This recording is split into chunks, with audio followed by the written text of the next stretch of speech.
ಕರ್ನಾಟಕ ಏಕೀಕರಣ ಪ್ರಶಸ್ತಿ ಪಡೆದಿರುವಂಥ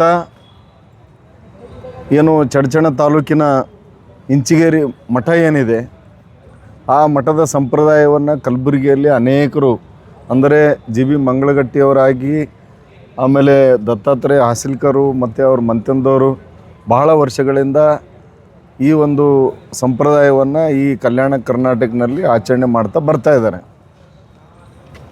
ಆ ಒಂದು ಮಠದ ಮುಖ್ಯ ಉದ್ದೇಶ ಏನಿತ್ತಂತಂದರೆ, ಏನು ಕರ್ನಾಟಕ ಅಖಂಡ ಕರ್ನಾಟಕ ಮಾಡಬೇಕಾಗಿತ್ತು. ಆ ಅಖಂಡ ಕರ್ನಾಟಕ ಸಲುವಾಗಿ ಏನು ಗೋವಾ ಚಳವಳಿ ನಡೀತು. ಆ ಗೋವಾ ಚಳವಳಿಯಲ್ಲಿ ಪ್ರಮುಖ ಪಾತ್ರ ವಹಿಸಿದವರು ಮಾಧವಾನಂದ ಪ್ರಭುಜಿಗಳು.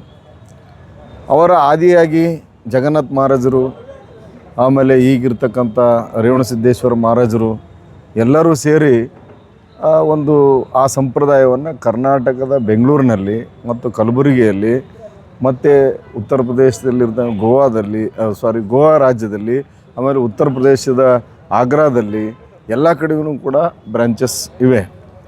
ನಮ್ಮ ಕರ್ನಾಟಕದಲ್ಲಿ ನಾವು ಕಲಬುರಗಿಯಲ್ಲಿ 2003ರಲ್ಲಿ ಸಮಾನ ಮನಸ್ಕರು ಮತ್ತು ಸಂಪ್ರದಾಯಸ್ಥರು ಎಲ್ಲರೂ ಸೇರಿ ಇಲ್ಲಿ ಒಂದು ಸಮಿತಿಯನ್ನು ರಚನೆ ಮಾಡಿ ಸರ್ವಧರ್ಮ ಸಮನ್ವಯ ಆಧ್ಯಾತ್ಮ ಕೇಂದ್ರ ಅಂತಕ್ಕಂಥ ಸಂಘವನ್ನು ಸ್ಥಾಪನೆ ಮಾಡಿದ್ದೀವಿ. ಒಂದು 4 ಜನರು ಆ ಜಾಗವನ್ನು ದಾನ ಮಾಡಿಕೊಟ್ಟ ನಂತರ ನಮ್ಮ ಏನು ಕಲಬುರಗಿಯ ಸುಪ್ರಸಿದ್ಧ ಏನು ದಾಸೋಹ ಪೀಠಾಧಿಕಾರಿಗಳಾದಂಥ ಡಾಕ್ಟರ್ ಶರಣಬಸಪ್ಪ ಅಪ್ಪ ಅವರು ಬಂದು ಆ ಒಂದು ಮಠದ ಉದ್ಘಾಟನೆಯನ್ನು ಮಾಡಿದರು. ಚಂದ್ರಶೇಖರ್ ಪಾಟೀಲ್ ಅವರಿದ್ದರು. ಈಗ ಅಲ್ಲಿ ಕಲ್ಯಾಣ ಮಂಟಪ ಆಗಿದೆ. ಜನರಿಗೆ ಊಟದ ವ್ಯವಸ್ಥೆ, ಕಾರ್ಯಕ್ರಮಗಳು, ಆಮೇಲೆ ಹುಣ್ಣಿಮೆ ಕಾರ್ಯಕ್ರಮಗಳು, ಪ್ರತಿಯೊಂದು ವರ್ಷ ಈ ರೀತಿಯಾದಂಥ ಕಾರ್ಯಕ್ರಮಗಳು ನಡೀತವೆ. ನಾವು ಇದೇ ಡಿಸೆಂಬರ್ 5 ಮತ್ತು 6ರಂದು ಕಾರ್ಯಕ್ರಮವನ್ನು ಮತ್ತೆ ವಿಜೃಂಭಣೆಯಿಂದ ಆಚರಿಸಲಿಕ್ಕೆ ನಾವು ಹೊರಟಿದ್ದೇವೆ. ಬೆಳಗ್ಗೆ ಉದ್ಘಾಟನಾ ಕಾರ್ಯಕ್ರಮ ಇರ್ತದೆ. ಸಂಜೆ 3 ಗಂಟೆಗೆ ಮೆರವಣಿಗೆ ಇದೆ. ಶರಣಬಸವೇಶ್ವರ ದೇವಸ್ಥಾನದಿಂದ ಹೊರಟು ಇಂಚಿಗೇರಿ ಮಠ ತಲುಪ್ತಿದೆ. ಆಮೇಲೆ ಸಾಯಂಕಾಲ 5 ಗಂಟೆಗೆ ಜಗನ್ನಾಥ ಮಹಾರಾಜರ ಮೂರ್ತಿ ಪ್ರತಿಷ್ಠಾಪನಾ ಕಾರ್ಯಕ್ರಮ ಇದೆ. ಆಮೇಲೆ ಸಾಯಂಕಾಲ ಭಜನೆ ಇದೆ. ಮತ್ತು ಮರುದಿನ ಅಂದರೆ 6ನೇ ತಾರೀಕಿಗೆ ಬೆಳಗ್ಗೆ 10:30 ಸುಮಾರಿಗೆ ಸಮಾರೋಪ ಸಮಾರಂಭ ಇದೆ.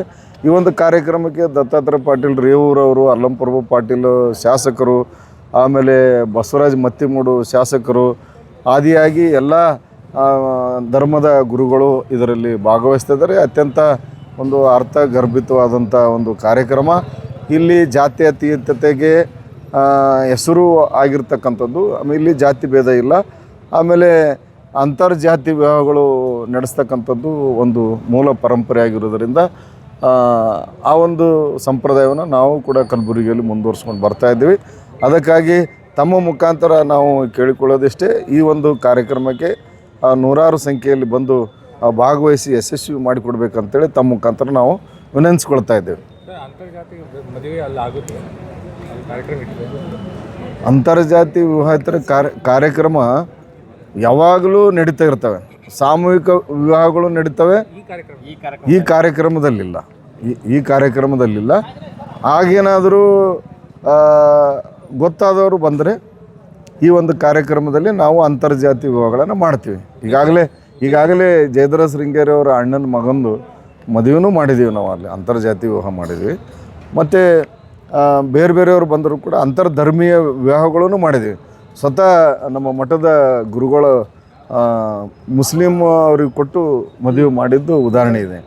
ಆಮೇಲೆ ಅದು ಲಿಂಗಾಯತ ಮಠನೇ ಇದೆ. ಬಸವಣ್ಣನವರ ಆದಿಯಾಗಿ ರಾಮದಾಸ್ ಗುರುಗಳು ಮಹಾರಾಷ್ಟ್ರದ ಏನು ಸಂತರೇನಿದ್ದಾರೆ, ಆ ಸಂತರ ಒಂದು ಸಂಪ್ರದಾಯದಂತೆ ಈ ಕಾರ್ಯಕ್ರಮ ನಡೀತದೆ. ಅಲ್ಲಿ ಅಂತರ್ಜಾತಿ ವಿವಾಹಕ್ಕೆ ಯಾವುದೇ ಮಾನದಂಡನೆ ಇಲ್ಲ. ಅದು ಮಾನದಂಡನೆ ಅಂತಂದರೆ ಜಾತಿ ಅಷ್ಟೇ. ಆ ಜಾತಿ ಕಾರಣಕ್ಕಾಗಿ ವಿರೋಧ ಆಗ್ತವೆ, ಮರ್ಯಾದೆ ಹತ್ಯೆಗಳಾಗ್ತವೆ. ಆದರೆ ಅವರು ಸ್ವತಃ ಅವರಿಬ್ಬರು ಒಪ್ಪಿದರೆ ಯಾವುದೂ ಸಮಸ್ಯೆಗಳಾಗಲ್ಲ. ಕಾನೂನೇ ಅವ್ರಿಗೆ ರಕ್ಷಣೆ ಕೊಟ್ಟು ಮದುವೆ ಮಾಡ್ಬೇಕಂಥದ್ದು ನಮ್ಮ ಸಂವಿಧಾನದಲ್ಲಿದೆ. ಸಂತೋಷದ ವಿಷಯ ಅಂದರೆ 52ನೇ ಒಂದು ಇಂಚಿಗೇರಿ ಸಂಪ್ರದಾಯ ಸದ್ಗುರು ಸ್ಮರಣಾರ್ಥ ಡಿಸೆಂಬರ್ 5 ಮತ್ತು 6ರಂದು ವೈಭವ ರೀತಿಯಾಗಿ ಈ ಒಂದು ಕಾರ್ಯಕ್ರಮ ಹಮ್ಮಿಕೊಂಡಿದ್ದು. ಈಗ ಒಂದು ಹಿನ್ನೆಲೆ ಇದೆ ಈ ಒಂದು ಮಠಕ್ಕೆ. ಬಾಬಾಸಾಹೇಬ್ ಮಹಾರಾಜರು ಗಿರ್ಮಲೀಶ್ವರ ಮಹಾರಾಜರು, ಸಂಗಮೇಶ್ವರ ಮಹಾರಾಜರು, ಶಿವಪ್ರಭು ಮಹಾರಾಜರು, ಮಾಧವಾನಂದ ಪ್ರಭುಗಳು ಸ್ವಾತಂತ್ರ್ಯ ಸಂಗ್ರಾಮದಲ್ಲಿ ಧುಮುಕಿ ಅಷ್ಟೇ ಅಲ್ಲ ತಮ್ಮ ಅನುಯಾಯಿಗಳನ್ನು ಅದರಲ್ಲಿ ಧುಮುಕಿ ಜೈಲಿಗೆ ಹೋಗಿ ಬಂದಂಥ ಒಂದು ಬರೇ ಒಂದು ಆಧ್ಯಾತ್ಮ ಅಷ್ಟೇ ಅಲ್ಲ, ಇವತ್ತು ಸಾಮಾಜಿಕ ತಳದ ಮೇಲೆ ಇವತ್ತಿನ ದಿವಸ ರಾಷ್ಟ್ರ ನಿರ್ಮಾಣ ಆಗಬೇಕಂತೇಳಿ ಆಚಾರ್ಯ ವಿನೋಬಾ ಭಾವೆಯವರು ಮಹಾತ್ಮ ಗಾಂಧಿ ಒಂದು ಸರ್ವೋದಯ ತತ್ವವನ್ನು ಪ್ರತಿಯೊಂದು ಮನೆ ಮನೆಗೆ ಮುಟ್ಟಿಸಲು ಅದಕ್ಕೆ 1973ರಿಂದ ಇಂದು ಕಲಬುರಗಿ ಮಹಾನಗರದಲ್ಲಿ ಇಲ್ಲಿ ಹಮ್ಮಿಕೊಂಡಿದ್ದು ಅಷ್ಟೇ ಅಲ್ಲ. ಇವು ಕೆಲವೊಬ್ಬರು ಇಲ್ಲಿ ಕೇಳಿದರೆ ಅಂತರ್ಜಾತೀಯ ಬಗ್ಗೆ ಏನಂತೇಳಿ ಆ ಒಂದು ನಿಟ್ಟಿನಲ್ಲಿ ಅಂದ್ರೆ ನಮ್ಮ ಮನೆತನದವರು ಹೇಳಬೇಕಾಗಿರ್ತದೆ. ಇವತ್ತಿನ ದಿವಸ ನಮ್ಮ ಸದ್ಗುರು ಗುರುಪುತ್ರೇಶ್ವರ ಮಹಾರಾಜರು ನಮ್ಮ ಅಣ್ಣವರು, ನಮ್ಮ ನಾಮದೇವ್ ಶಿಂಪಿ ಅಂತೇಳಿ ಭಾಳ ಕ್ಷತ್ರಿಯರದು, ನಮ್ಮ ಅಣ್ಣವರಿಗೆ ಮರಾಠ ಸಮಾಜದವರು, ನಮ್ಮ ಮನೆ ಮಿಸ್ಸಸ್ ಅವರು, ನಮ್ಮ ಹೆಂಡತಿ ಅವರು ಏನದಾರಲ್ಲ ಬಣಜಿಯವರು, ಮತ್ತು ನಮ್ಮ ಸೋದರರು ಏನದಲ್ಲ ಇಸ್ಲಾಂ ಧರ್ಮದವರು, ನಮ್ಮ ತಮ್ಮವರು ಏನದಾರ ಇನ್ನೊಬ್ಬರು ಜೈನ ಧರ್ಮದವರು, ಅಂದ್ರೆ ಹೇಳೋದು ಇನ್ನೊಬ್ಬರು ತಳವಾರವರು. ಈ ತೆರನಾಗಿ ಬರೀ ನಮ್ಮ ಒಂದೇ ಮನೆಯಲ್ಲಿ 8-10 ಲಗ್ನ ಅಂತರ್ಜಾತಿ ಅಂದ್ರೆ ಕಿಡ್ನಾಪ್ ಮಾಡ್ಕೊಂಡೆ ಅಂತೇಳಿ ಅನ್ನಲ್ಲ.